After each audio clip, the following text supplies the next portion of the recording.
Hello दोस्तों, आप सभी का स्वागत है मेरे इस यूट्यूब प्लेटफॉर्म पे। पिछले काफ़ी हेक्टिक शेड्यूल के कारण मैं 10 से 11 12 फरवरी का करंट अफेयर्स का वीडियो नहीं बना पाया था, तो आज मैं बना के ये वीडियो अपलोड कर रहा हूँ। नेशनल इंटरनेशनल में देखते हैं हम लोग क्या है। पहला है, मणिपुर के मुख्यमंत्री एन बीरेन सिंह ने इस्तीफा दे दिया है। आप सभी को पता होगा कि एन बीरेन सिंह मणिपुर के मुख्यमंत्री थे। 2023 में यहाँ पे कुकी और मैतेई समुदाय के बीच में एक खूनी हिंसक संघर्ष हुआ था। इनका एक ऑडियो भी वायरल हुआ था जिसमें ये कुकी समुदाय के लोगों के ऊपर हिंसा के लिए बढ़ावा देने का ये बात कर रहे थे और विपक्ष भी लगातार इन पर हमलावर था। इस संदर्भ में ये अपना इस्तीफा पेश किए हैं राज्यपाल अजय कुमार भल्ला के पास। तो ये न्यूज़ प्रमुखता में रहा है। अगला है, मोदी जी का 10 से 12 फरवरी के बीच फ्रांस में दौरा था। वहाँ पे एआई एक्शन समिट हुआ था आर्टिफिशियल इंटेलिजेंस पर। तो ये समिट जिसकी अध्यक्षता फ्रांस और भारत ने मिलकर किया था, इसमें फोकस था कि किस तरह से एआई को नवाचार के लिए बढ़ावा दिया जाए और इससे जुड़े जो कंसर्न, सिक्योरिटी का कंसर्न हुआ और जो चुनौतियाँ हैं उस पर ध्यान कैसे दिया जाए, उससे कैसे निपटा जाए, इन सब चीज़ों पर बहस हुई। तो ये इसी बीच में भारत और फ्रांस के बीच में द्विपक्षीय कोलैबोरेशन बढ़ावा देने के लिए विजन डॉक्यूमेंट 2047 पर चर्चा हुई, जिसमें 10 चीज़ों पर द्विपक्षीय समझौते भी हुए। इसमें प्रमुख है कि भारत फ्रांस से राफेल का 26 राफेल विमान का आयात करना चाहता है।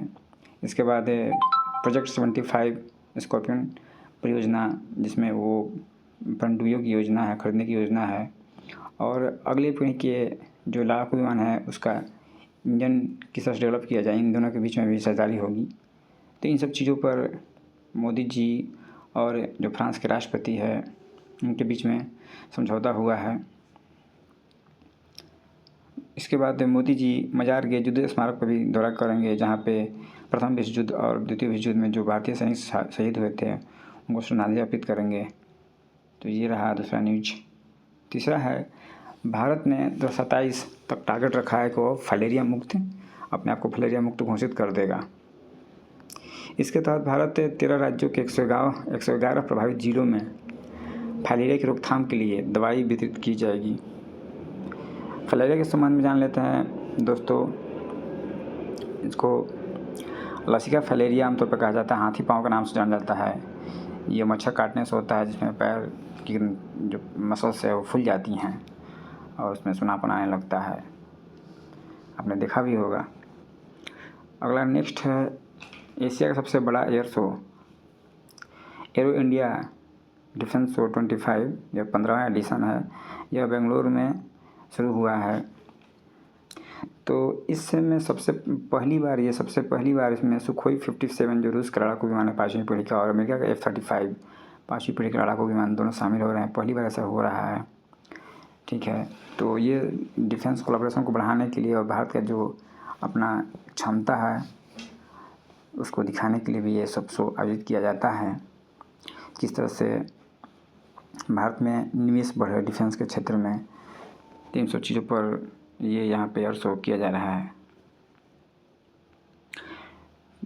अगला न्यूज है कि एरो इंडिया 2025 में इसी एयर शो में एयर चीफ मार्शल जो AP सिंह, अमरप्रीत सिंह और आर्मी चीफ द्विवेदी, ठीक है, इन्होंने तेजस में पहली बार उड़ान भरी है। तो ये पूछ सकता है।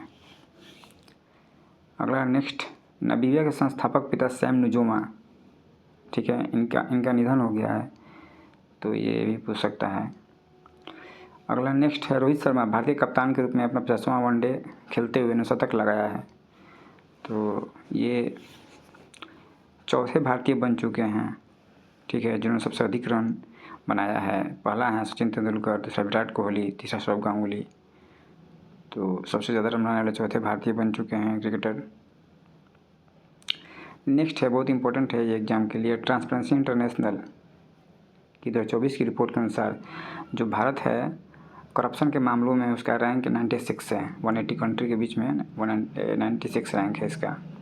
प्रथम स्थान पर डेनमार्क है, ठीक है। अंतिम स्थान पे दक्षिण सूडान, साउथ सूडान, जो हमारे पड़ोसी देश हैं उनका भी देख लीजिए रैंकिंग। भारत का स्कोर 2024 में 38 रहा है स्कोर। पड़ोसी देश की स्थिति क्या है?